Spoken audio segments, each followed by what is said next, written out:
काम, क्रोध, मोह और अहंकार से मनुष्य भगवान शिव को कैसे प्राप्त हो, व्यास जी कहते हैं शिव पुराण में अध्याय 1 में। शिव पुराण का आरंभ शौनक मुनि द्वारा पुराणों की कथाओं के सारतत्व संबंधित प्रश्न से है। शौनक जी महर्षि व्यास के शिष्य लेमहर्षण सुत जी प्रश्न पूछते हुए कहते हैं, अतः अब पुराणों के सारतत्व के विषय में विस्तार में बताकर मेरी जिज्ञासा को शांत करें। मुनिवर, ज्ञान, वैराग्य और भक्ति से प्राप्त होने वाले विवेक की वृद्धि कैसे होगी? काम, क्रोध, मोह और अहंकार साधारण मनुष्य इस मानसिक विकारों का निवारण कोई साधु पुरुष किस प्रकार कर सकते हैं? इस कलयुग में सभी जीव तामसिक प्रवृत्ति के हो गए हैं। उस जी समुदाय के अंतकरण की शुद्धि किस साधन दुवरा संभव है? मुनिवर, मुझे कोई ऐसा शाश्वत साधन बताइए जो कल्याणकारी में सबसे उत्कृष्ट एवं परम मंगलकारी हो। पवित्र करने वाले उपायों में सबसे पवित्रकारी उपाय मुनिवर वो ऐसा उत्कृष्ट साधन हो जिसके अनुष्ठान से शीघ्र जीव के अंतःकरण की विशेष शुद्धि हो जाए तथा उसमें निर्मल चित्त वाले प्राणियों को सदा के लिए शिव प्राप्ति हो जाए। इन प्रश्नों के प्रत्युत्तर में महर्षि सुत जी कहते, मुनिश्रेष्ठ शौनक, तुम धन्य हो, क्योंकि तुम्हारे हृदय में पुराण कथा सुनने की विशेष प्रेम एवं लालसा है। इसलिए मैं शुद्ध बुद्धि से विचार कर तुमसे परम उत्तम शास्त्र का करता हूं। शिव पुराण संपूर्ण शास्त्रों के सिद्धांत से संपन्न भक्ति प्रेम को बढ़ाने वाला एवं शिव जी को संतुष्ट करने वाला साधन है।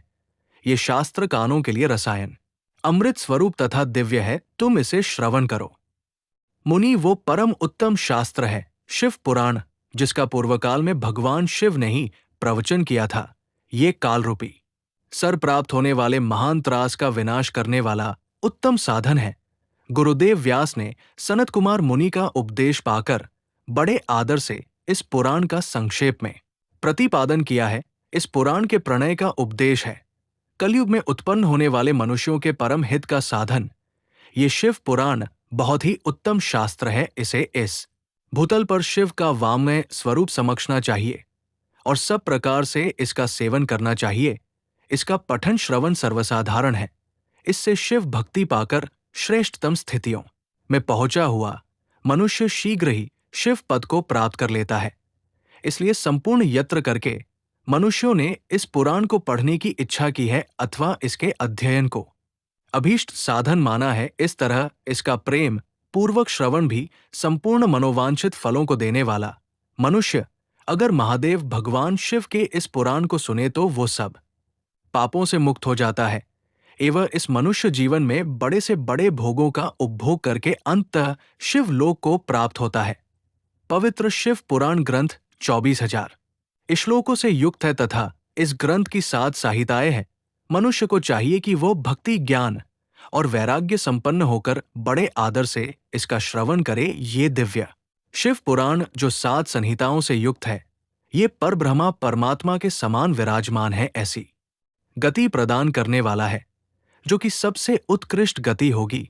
जो व्यक्ति निरंतर अनुसंधान पूर्वक शिव पुराण को बोलता है अथवा नित्य प्रेम पूर्वक इसका पाठ मात्र करता है, व्यक्ति निश्चित पुण्यात्मा है, इसमें कोई संशय नहीं है। जो श्रेष्ठ बुद्धि वाला मनुष्य अंतकाल में भक्तिपूर्वक शिव पुराण को सुनता, उस पर अत्यंत प्रसन्न हुए भगवान महेश्वर उसे अपना पद धाम प्रदान करते हैं।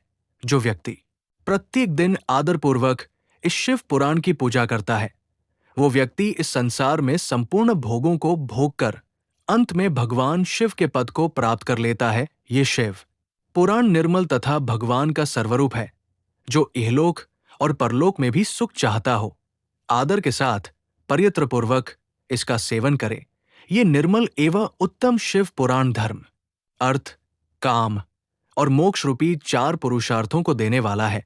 इसीलिए इसका सदा प्रेम पूर्वक श्रवण एवं पाठन करना चाहिए।